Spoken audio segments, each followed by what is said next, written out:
Aku lahir di sebuah kampung kecil di pinggiran Blitar. Rumahku berdinding bambu, lantainya tanah. Ayahku hanya buruh tani musiman, dan ibuku menjahit pakaian serabutan. Aku sering kelaparan. Untuk makan siang, kadang hanya nasi dan garam. Tapi ada satu hal yang membuatku berbeda. Aku tak pernah malu bermimpi. Setiap pulang sekolah, aku suka berdiri di depan toko buku tua. Aku menatap majalah dan buku yang tak mungkin kubeli. Disitulah aku jatuh cinta pada kata-kata. Aku tahu, suatu hari nanti, hidupku harus lebih dari sekadar bertahan hidup. Lulus SMA, aku nekat merantau ke Jakarta. Modal hanya Rp200.000 dan sepasang sandal jepit. Aku tidur di terminal Kalideres selama seminggu. Mandi di WC umum, makan nasi bungkus sisa. Tapi tekadku lebih kuat dari rasa malu. Aku pernah kerja sebagai kuli bangunan, tukang parkir, bahkan penjual tisu di lampu merah. Gagal berkali-kali. Pernah ditipu orang saat ingin buka warung. Pernah kehilangan semua uang karena teman sendiri. Pernah berniat menyerah.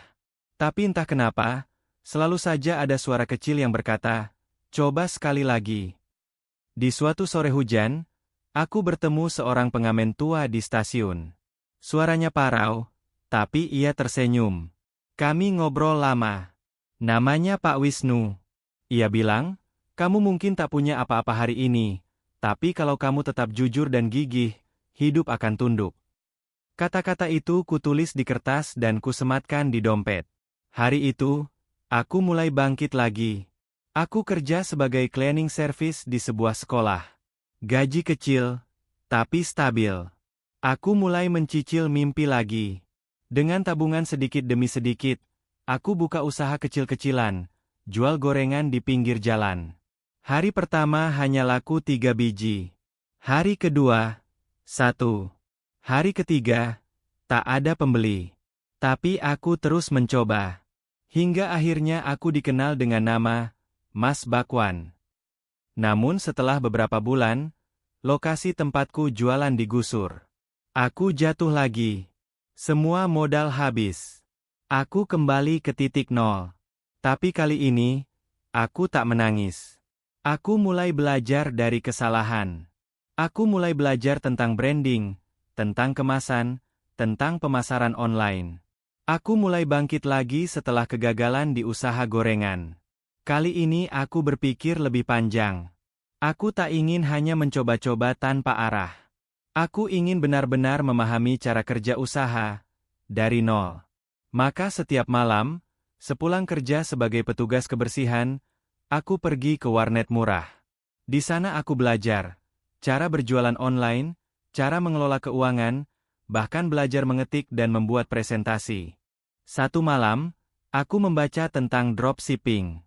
Bagaimana seseorang bisa menjual produk tanpa harus punya stok. Aku coba. Aku mulai dari menjual kaos polos lewat Facebook.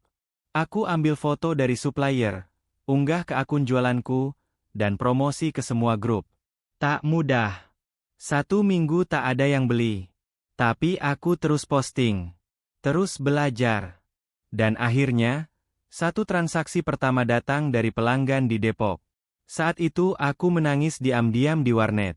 Rasanya seperti mendapat harapan kembali. Setelah itu, satu persatu order masuk. Uang masih kecil, tapi semangatku mulai besar. Aku mulai mencatat semua pengeluaran dan pemasukan, belajar dari setiap kesalahan. Aku pernah salah kirim barang, pernah kena marah pembeli, bahkan pernah kena retur besar. Tapi aku terus berjalan. Gagal lagi? Iya. Tapi kali ini aku tahu, gagal bukan akhir. Gagal hanya jalan pintas menuju cara yang benar. Tak lama kemudian, aku memberanikan diri menjual produk sendiri. Aku mulai dari barang sederhana, sabun cuci piring racikan sendiri. Aku belajar formula dari YouTube, mencoba dan mencoba.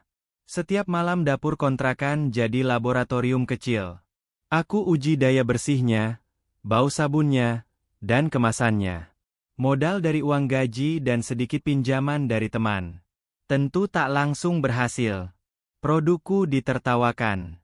Teman bilang, ngapain bikin sabun, mending kerja aja. Tapi aku tahu, semua orang sukses pernah ditertawakan dulu. Maka aku terus bikin, terus uji coba. Aku jalan kaki ke toko-toko kecil, menawarkan sabunku. Banyak yang menolak. Tapi ada satu warung yang mau coba. Satu pelanggan, jadi 2. Lalu 4. Lalu 10. Lambat laun, aku mulai dipercaya.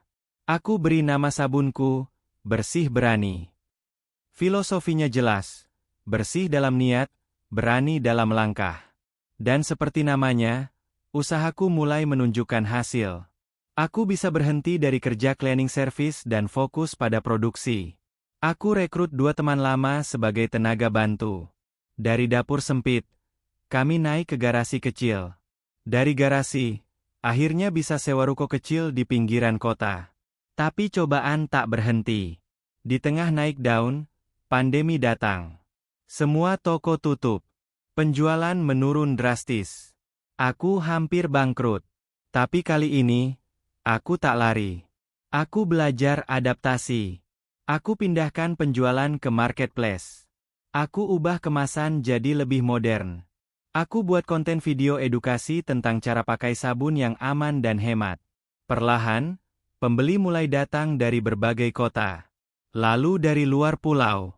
Dari sana, aku sadar, kekuatan bukan dari uang besar, tapi dari daya tahan. Daya tahan untuk terus berjalan meski tak kelihatan hasilnya. Daya tahan untuk bangun saat tak ada yang mendukung.